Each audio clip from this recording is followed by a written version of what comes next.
So radiation వల్ల ఇప్పుడు చెప్పిన వీటితో పాటు ముఖ్యంగా క్యాన్సర్ పేషెంట్స్కి ఎటువంటి లాభం జరుగుతుంది? రేడియేషన్ వల్ల మనం ఇచ్చే పద్ధతి బట్టి లాభాలు అనేది ఆస్కారం ఉంటుంది అనమాట. ఒకప్పుడు కన్వెన్షనల్ రేడియేషన్ ఇచ్చేవాళ్ళం. ఇప్పుడు ఏంటంటే అవైలబిలిటీ ఇట్లా బసవతారకం లాంటిలో అయితే మెషిన్స్ ఎప్పుడు అడ్మినిస్ట్రేషన్ అనేది కొత్త మెషిన్స్ ఇన్స్టాల్ జరుగుతుంది. కొత్త టెక్నిక్స్ ని యాజ్ ఎర్లీ యాజ్ పాసిబుల్ అందరికన్నా ముందు తీసుకురావడం జరుగుతుంది. ప్లస్ ఇప్పుడు గవర్నమెంట్స్ కూడా ఇప్పుడు ఆరోగ్యశ్రీలో వాళ్ళకి అడ్వాన్స్ రేడియేషన్ టెక్నిక్స్ అప్రూవ్ చేస్తుంది, IMRT అనేది. సో వీటి వల్ల ఏమవుతుందంటే మనకి ఎక్కడ కరెక్ట్ గా క్యాన్సర్ ఉందో వాడిని ప్రిసైజ్ గా టార్గెట్ చేయొచ్చు, చుట్టుపక్కల అవయవాలకి బాగా రేడియేషన్ తక్కువ చేసుకోవచ్చు. ఫస్ట్ థింగ్, ఎప్పుడైనా క్యాన్సర్ ట్రీట్మెంట్ కి ఒక నిర్ణీత సమయంలో ట్రీట్మెంట్ కంప్లీట్ చేయాలి. ఒక సర్వైకల్ క్యాన్సర్ తీసుకున్నాం అనుకోండి, రేడియేషన్ స్టార్ట్ చేసినప్పటి నుంచి ఎండింగ్ 52 నుంచి 54 రోజుల్లో కంప్లీట్ చేసిన వాళ్ళకి జబ్బు నయమయ్యే అవకాశము, వాళ్ళకి క్యూర్ అయ్యే అవకాశము ప్లస్ సర్వైవల్ అయ్యే అవకాశం కూడా ఎక్కువ ఉంటుంది. ఎప్పుడైతే 54 రోజులు దాటిందో ప్రతి రోజుకి వాళ్ళు 0.7% సర్వైవల్ బెనిఫిట్ కోల్పోతారు, తగ్గిపోతూ ఉంటాయి. కరెక్ట్. సో మనం అప్పుడు ఏం చేయాలి, ఇక్కడ రేడియేషన్ ఇచ్చే పద్ధతి చాలా కేర్ఫుల్ గా చూసుకొని వాళ్ళకి సైడ్ ఎఫెక్ట్స్ ఎక్కువ రాకుండా, సో దట్ రేడియేషన్ తీసుకునేటప్పుడు ఇంటరప్షన్స్ ఏమీ కాకుండా నిర్దిష్ట సమయంలో కంప్లీట్ అయ్యేటట్టు చూసుకోవాలి. అట్లనే హెడ్ అండ్ నెక్ క్యాన్సర్ కూడా 70 రోజులు దాటిందంటే సేమ్ థింగ్. సో ఈ అడ్వాన్స్ రేడియేషన్ టెక్నిక్స్ వల్ల ఏమవుతుంది, మనం ప్రిసైజ్ గా టార్గెట్ చేసుకోవడం జరుగుతుంది. దానివల్ల సైడ్ ఎఫెక్ట్స్ తక్కువ ఉంటాయి. ముఖ్యంగా ఎక్కువ ఏంటి అంటే పేషెంట్స్ చాలా మంది తీసేసుకుని వెళ్ళిపోతారు. ఖచ్చితంగా రేడియేషన్ జరిగేటప్పుడు వారానికి ఒకసారి మీ వైద్యుల్ని ఖచ్చితంగా కలవాలి, ఇబ్బంది ఉన్నా లేకపోయినా. ఎందుకంటే ఈ వారం ఉన్న ఇబ్బంది నెక్స్ట్ వీక్ కూడా ఇబ్బంది ఉండకుండా ఉండదు. సో పేషెంట్ చూసినప్పుడు ఏం జరుగుతుంది ఏంటి ముందుగానే గ్రహించగలుగుతారు వైద్యుడు. సో దానికి సంబంధించిన సైడ్ ఎఫెక్ట్స్ ఇంకా ఎక్కువ కాకుండా ముందుగానే మీకు మెడిసిన్ స్టార్ట్ చేయగలుగుతారు. సో దీనివల్ల అవుట్కమ్స్ అనేది ఖచ్చితంగా పెరుగుతాయి నిర్దిష్ట సమయంలో మనం రేడియేషన్ కంప్లీట్ చేయగలుగుతాం. అంటే ఆ డయాగ్నోసిస్ జరగాలంటే ముందు తెలియాలిగా పేషెంట్ కు. అదే, సో వాళ్ళ ఇబ్బంది ఉన్నప్పుడు ఏంటి అంటే ఏ ఇబ్బంది ఉన్నా దాన్ని అసలు చేయకూడదు. మీరు ట్రీట్మెంట్ కూడా తీసుకున్నారు, నెల రోజులైంది, దాని నుంచి మీకు ఉపశమనం రాలేదు అంటే ఏదో తేడా ఉందని అర్థం.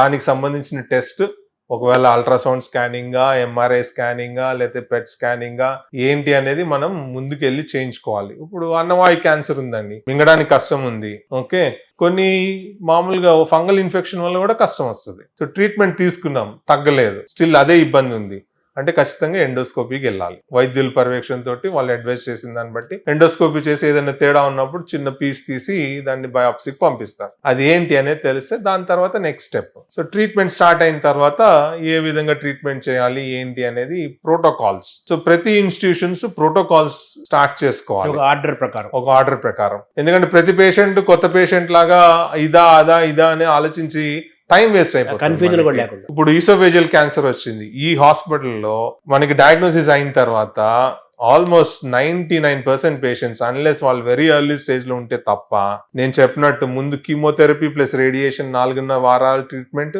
ఆ తర్వాత 6 వీక్స్ తర్వాత ఆపరేషన్. ఇది స్టాండర్డ్. సో 3 డిపార్ట్మెంట్లు ఉన్నాయి, ఎవరికి కన్ఫ్యూజన్ లేదు. ఏ సర్జికల్ ఆంకాలజిస్ట్ చూసినా, మెడికల్ ఆంకాలజిస్ట్ చూసినా, రేడియేషన్ ఆంకాలజిస్ట్ చూసినా క్రాస్ ప్రోటోకాల్ అని ఒక ప్రోటోకాల్ రాస్తాం. అంటే ఈ 3 కలిపి చేయాలి అని, ఇంకెక్కడ కన్ఫ్యూజన్ లేదు, సినర్జీ అంతే, సినర్జీ. అట్లా రెక్టల్ క్యాన్సర్ ఉంది, సేమ్ థింగ్, సినర్జీ. ముందుగా రేడియేషన్ ప్లస్ కీమో చేయడం, ఆ తర్వాత ఆయనకి MRI ఫైండింగ్స్ ఉన్న దాన్ని బట్టి బాగా అడ్వాన్స్డ్ ఉంటే మళ్ళీ ఒక 3 నుంచి 4 నెలలు కీమో చేసి అప్పుడు ఆపరేషన్ చేయడం. ఎక్కువ అగ్రెసివ్ ఫీచర్స్ లేకపోతే 5 వారాలు రేడియేషన్ కీమో చేసి 8 వీక్స్ తర్వాత సర్జరీ చేయడం. ఇది కూడా సినర్జీ, ఒక సిస్టమ్, ఒక ఫ్రేమ్ స్ట్రక్చర్. అది కరెక్ట్. దీనివల్ల ఏమవుతుంది, పేషెంట్స్ కి ఎగ్జాక్ట్ గా ఏం ట్రీట్మెంట్ రావాలో అది జరుగుతుంది. అందుకే ఒకప్పుడు ఏంటంటే 15 years బ్యాక్ క్యాన్సర్ ఉంది అని వాళ్ళకి తెలిస్తే కష్టమైపోతుంది, తట్టుకోలేరు అని చెప్పి మల్టీ స్పెషాలిటీ హాస్పిటల్కి వెళ్ళి ట్రీట్మెంట్ చేయించుకునేవారు. కాకపోతే ఆఫ్ లైట్ తెలిసింది ఏంటంటే ఫోకస్డ్ గా దాని మీదనే ట్రీట్మెంట్ ఎక్కువగా చూసే డాక్టర్స్ కి పేషెంట్స్ వచ్చి వాళ్ళ దగ్గర ట్రీట్మెంట్ చేయించుకుంటే దాని వల్ల కూడా వాళ్ళకి సర్వైవల్ బెనిఫిట్ ఉంది.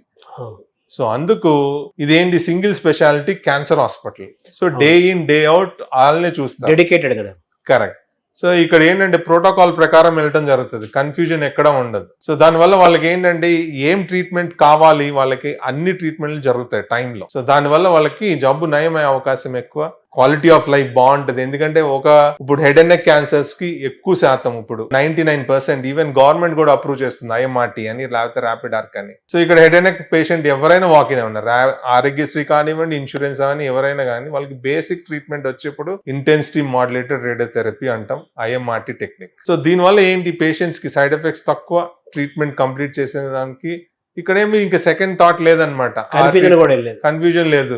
తక్కువ టెక్నిక్ రేడియేషన్ ఇస్తారు, ఎక్కువ టెక్నిక్ రేడియేషన్ ఇస్తారు అనే ఆలోచన లేదు. ఎందుకంటే ఇక్కడ 5 మెషిన్లు ఉన్నాయి.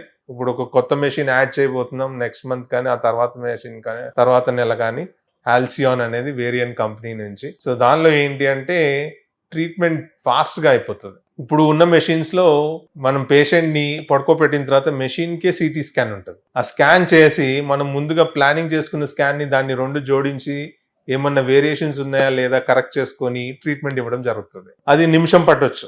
ఇప్పుడు కొత్తగా వచ్చే దాంట్లో 6 to 7 seconds లో అయిపోతుంది ఆ స్కాన్. ఎన్నో రెట్లు number of times plus treatment time కూడా ఫాస్ట్ అవుతుంది. ఇప్పుడేమో 5 minutes to 10 minutes పడుతుంది. దానిలో 6 rotations per minute ఉన్నందువల్ల మెషిన్ తిరగడం 2 నిమిషాల్లో అయిపోతుంది. సో ఎక్కువ పేషెంట్స్ ఇంకా ట్రీట్ చేయడానికి పేషెంట్ ని ట్రీట్ చేయొచ్చు, పేషెంట్ తక్కువ టైంలో ట్రీట్ చేయొచ్చు.